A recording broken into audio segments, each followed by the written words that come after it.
to play the shitty games that suck ass. He'd rather have a buffalo take a diarrhea dump in his ear. He'd rather eat the rotten asshole of a roadkill skunk and down it with beer. He's the angriest gamer you've ever heard. He's the angry Nintendo nerd. He's the angry Atari Sega nerd. He's the angry video game nerd.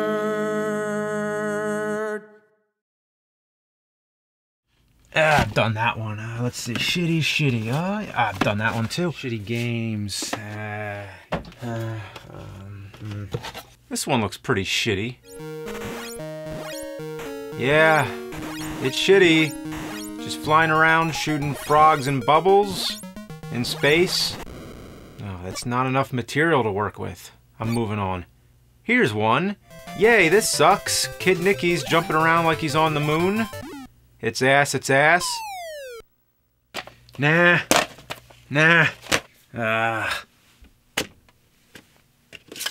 Oh, now this looks hilarious. My mind is a blank. There's gotta be something. Oh, death bots. How could you go wrong? Or right, or rightfully wrong. Shooting robots.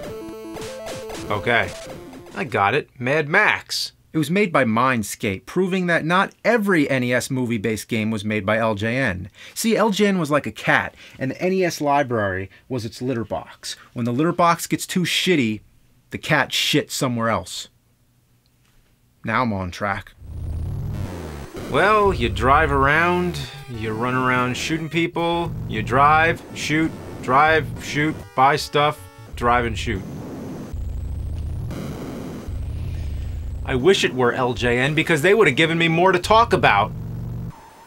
Call me an explorer. I've been searching for the perfect shitty game, and I've seen just about everything at this point. But you know what? I'm going to do something that I've never done yet, and that is to review a game on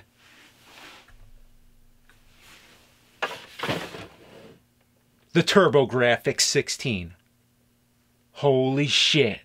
The Turbografx 16 was developed by Hudson Soft and NEC. Its original name in Japan was the PC Engine, which sounds like a computer on a train. No wonder they changed it.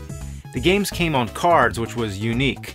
It was technically the first 16-bit console, made to compete with the NES, but it was soon trampled by two titans, the Sega Genesis and the Super Nintendo. Yeah, you were either asking your parents for the Genesis or the SNES. The Turbografx 16 was the one nobody gave a shit about. It didn't have as many third-party game developers working for it, but the benefit of that was that it meant less shitty games. The Turbografx library is less contaminated than the rest. That's why it's taken me so long to get to it. There's no major stinkers that stick out. But I might have found one. Darkwing Duck, based on the TV show. I remember the show, but I'm not overly familiar with it, which is a fair spot to be in. I have no high expectations or low expectations. By now, I've played some of the most horrible games that are humanly possible to make. Plumbers Don't Wear Ties, Big Rigs, Hong Kong 97. I think I've set the bar too high, or too low, depending which way you look at it. So now, let's get into some more sensible territory. Let's get serious. Or should I say, let's get dangerous.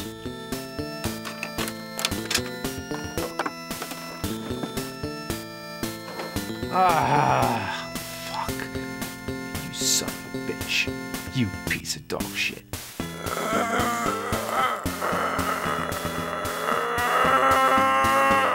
Fuck, they think we fucking pieces of shit. It begins with a stage selection screen. You move a magnifying glass over a photograph of the villains. By selecting a villain, you load their stage. That's pretty unique, I have to say. As you can see, it's a standard action side-scroller. Nothing much to explain. The graphics are satisfactory for this era. I guess I'm not supposed to be able to reach that D. Come on. Come on! Huh!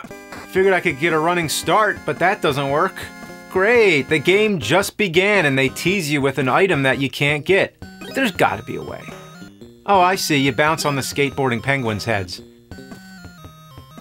How could I be so casual when I say skateboarding penguins? Wait. Why didn't it work?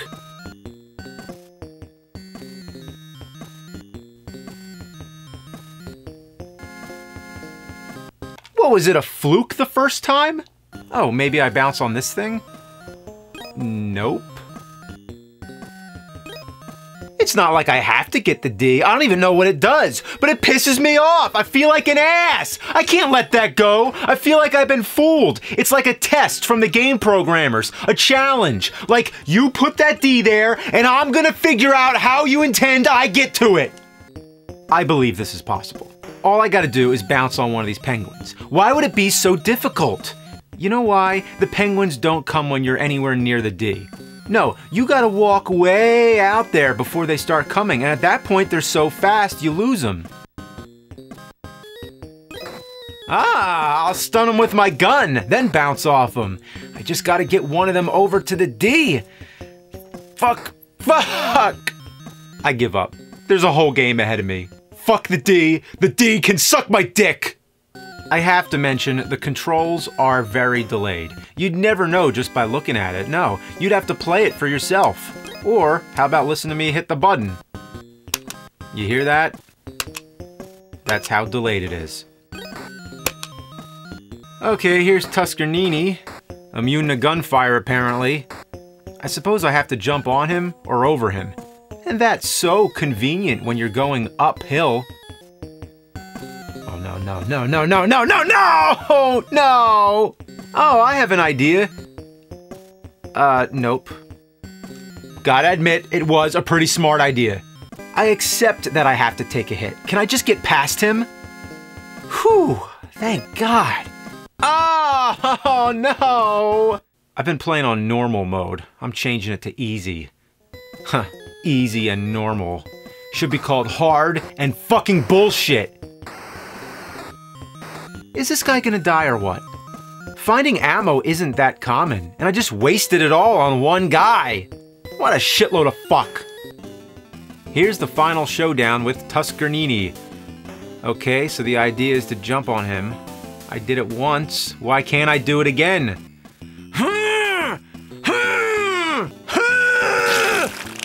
Oh, sorry, I shit myself. How did the bags hit me? I was standing perfectly in between them. The hit detection in this game seems to be spontaneous. I can usually adapt to crap, but this game is a rare breed where I legitimately can't figure out what I'm doing wrong. It's a type of game designed to make it appear that you're playing real poorly, to make you question, is it really you? But it's the delayed controls and strange hit detection.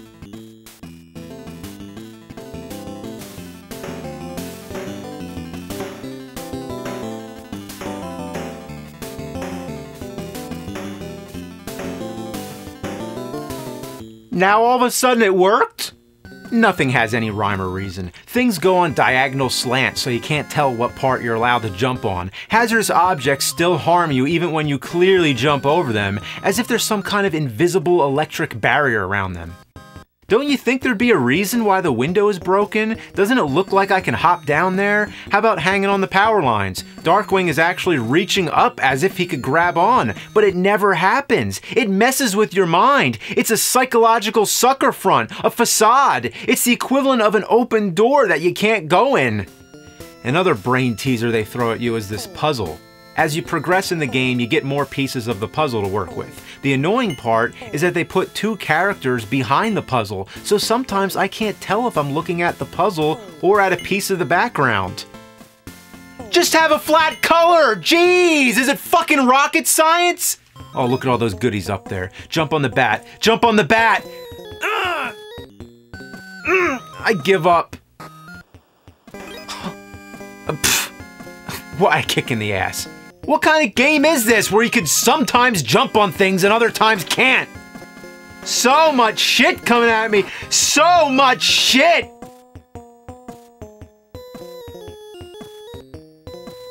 What the fuck just happened?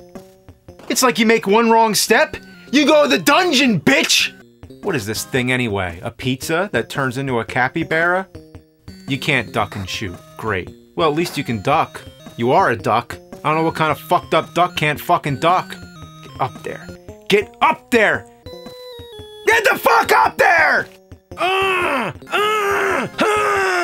With these kind of controls, you should not be required to do platform jumping. And just about now. Fuck. Let's try again. Wait for it. Nope. Not now. Next time. And here it comes.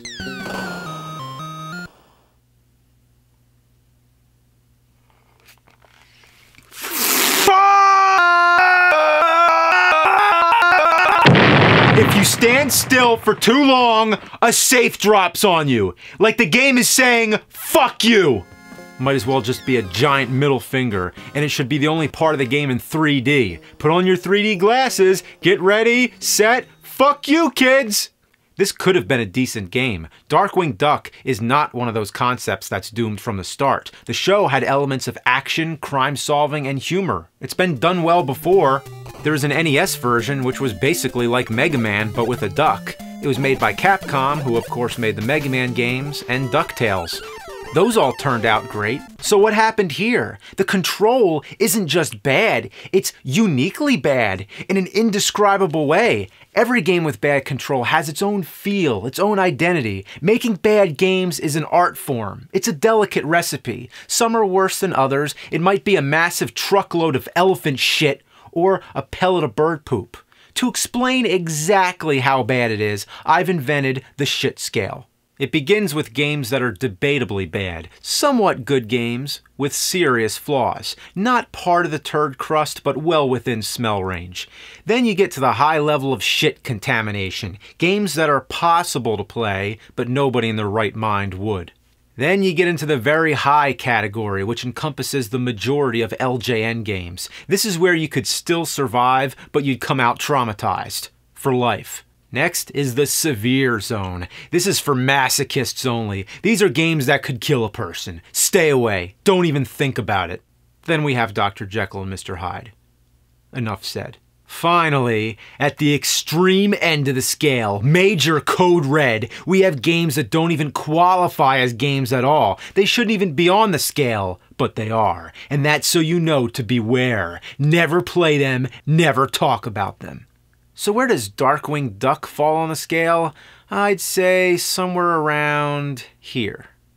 Of course that means there are games that are worse, but from what I've seen so far, Darkwing Duck is the worst game on the Turbografx 16. Being the worst at something is quite an achievement. I'm the fucking nerd. I'll see you next time.